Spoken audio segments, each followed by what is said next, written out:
300 million years ago, in waters warmer than today's ocean, you aren't even born yet, but you already have enemies, your own siblings. In your world, family dinner starts before birth, and you're on the menu. Right now, you're pressed against a fold in your mother's body, watching your bigger brother tear into another sibling. He's already eaten two others, and from the look in his eyes, he's still hungry. Your heart stops as he turns toward your hiding spot. He charges at you, and you know you're about to become his next snack. But just as his jaws are about to close around you, whoosh, your mother pushes you out into the open ocean. For a split second, you feel relief, until you hear another whoosh behind you. Oh no, your murderous brother just got birthed too. You spin around, expecting him to charge at you, but something's different. He looks just as scared as you are. Both of you stare in awe at your mother, her entire body covered in thick armor plates like a swimming tank. Meanwhile, you're about as threatening as a blob of jelly, your soft body completely defenseless. Before either of you can process your vulnerability, your mother disappears into the dark water. No goodbye, no defense tips, not even a try not to get eaten. Great. You're alone in the open ocean with your cannibalistic brother. A shadow passes overhead, and both of you dart for the same hiding spot. Turns out nothing brings siblings together quite like the threat of being eaten by something bigger. The dark shadow passes, but neither of you move. After what feels like forever, you peek out from your hiding spot. Your brother does the same, and for a moment you just stare at each other. Funny how quickly someone goes from "I'm going to eat you" to "please don't leave me alone" when they're scared. But there's no time for a family reunion. Your stomach is already reminding you that you haven't eaten since, well, ever. You drift away from your brother, both of you too hungry to care about each other anymore. That's when you spot it, a small turtle floating lazily near the surface. Perfect first target. You charge forward, mouth open for the kill, but the turtle's been playing this game longer than you. One flip of its fins and it dives down faster than you can follow. What happens next is just embarrassing. Your mouth opens so fast it creates some kind of underwater vacuum cleaner effect. Instead of turtle soup, you get a mouthful of sand and what might be a dead jellyfish. Pfft, you spit everything out, coughing up grit and trying not to die of shame. But wait, that suction thing. Maybe it's not a design flaw after all. Your specialized jaw joints are creating one of nature's first vacuum cleaners, turning your armored head into a prehistoric Hoover. You spot a smaller fish nearby. This time, you try something different. Instead of charging in like a maniac, you drift closer slowly. When you're just close enough, you open your mouth and, slurp, the fish gets sucked right in like it's being pulled by an invisible string. First meal, success. Sure, it's not as impressive as the prey your parents hunt, but hey, you're learning. 3 days pass as you hide near the surface, catching whatever small prey you can find. That's when you notice something strange. Your skin feels different. Hard patches are developing, especially around your head, like you're growing your own helmet. But there's a catch. This natural helmet makes it impossible to turn your head and check your surroundings. You have to turn your whole body just to look behind you, and this is just the beginning. You've got 10 times more armor coming, covering your entire body. Days turn into weeks, and your body keeps changing. What started as small patches of hardness around your head is spread like a living suit of armor. First, thick plates cover your skull completely.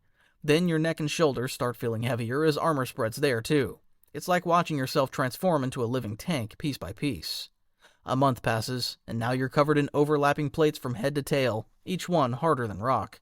Your head alone is encased in armor so thick it could stop a great whale's bite. The trade-off? You move like you're wearing a full suit of medieval armor underwater. Just checking if something's behind you means turning your entire body around. Your neck is basically locked in place by all this protection. But it's not just armor you're growing. You can feel the power building in your jaw muscles as your armor thickens. You might only be a few months old, but you're already a swimming weapon. All this new protection has made you bold. Maybe too bold. You find yourself drifting into deeper waters, territories you wouldn't have dared enter before. That's when you spot it. An ancient shark, about twice your size, tearing into something. The smell of blood fills the water, and your stomach growls. Maybe you can steal a bite while it's distracted. You drift closer, confidence growing with each paddle of your armored fins. The shark's so focused on its meal it hasn't noticed you yet. Just a little closer.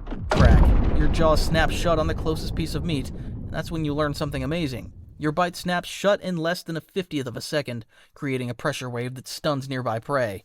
Before the shark can even turn, you've already sliced clean through its prey. But now you've got its attention.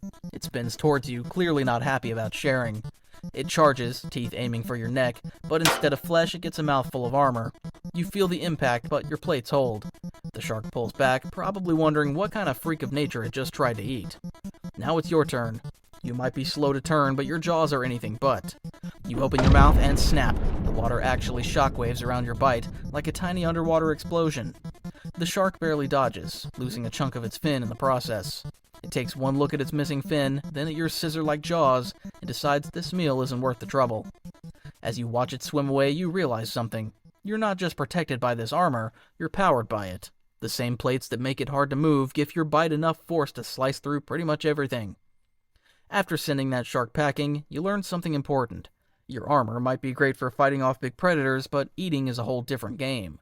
Your massive armored body isn't exactly built for chasing down lunch. Every time you spot some tasty-looking fish, they've disappeared before you can even turn your tank-like body around. But then you remember that weird suction thing you can do. The next time you spot a school of fish, instead of attempting a clumsy chase, you just open your mouth. Whoosh! The water rushes in like a vacuum, pulling in not just one fish, but half the school, along with a nice helping of sand and seaweed. Not your most elegant meal, but hey, when you're hungry, who cares about table manners? Months pass, and you're getting better. Now, at nearly full size, you're bigger than a great white shark, stretching over 20 feet long. Your armored head alone is the size of a car, and your bite force? If ships existed back then, you could have chomped through their metal hull like it was made of cardboard. In these ancient seas, there aren't many creatures that can match your size. Those long-necked plesiosaurs, they see you coming and swim the other way. Most other armored fish are half your size. They're more like snacks than competition. The only things that make you slightly nervous are the massive eurypterids, sea scorpions the size of crocodiles. But even they think twice before messing with your scissor jaws. Swimming through your territory one day, you notice something different. The water feels warmer, and there are more of your kind around than usual. That's when you spot her. Nearly twice your size and covered in armor so thick it makes yours look like a cheap costume. Turns out female Dunkleosteus are bigger than males, because of course they are. You're not the only one who's noticed her. Other males are showing up, all of us probably thinking the same thing. What follows is possibly the least graceful courtship in ocean history. Imagine several living tanks trying to impress a bigger tank. You try showing off your jaw strength, snapping at the water to create those signature shockwaves. She seems about as impressed as you'd expect. The mating itself is quick and awkward. Try getting romantic when you're both covered in armor plates and can barely turn your heads. But hey, at least you don't eat your mate like some other fish do. Once it's done, she swims off without so much as a goodbye. Turns out even prehistoric fish weren't big on commitment.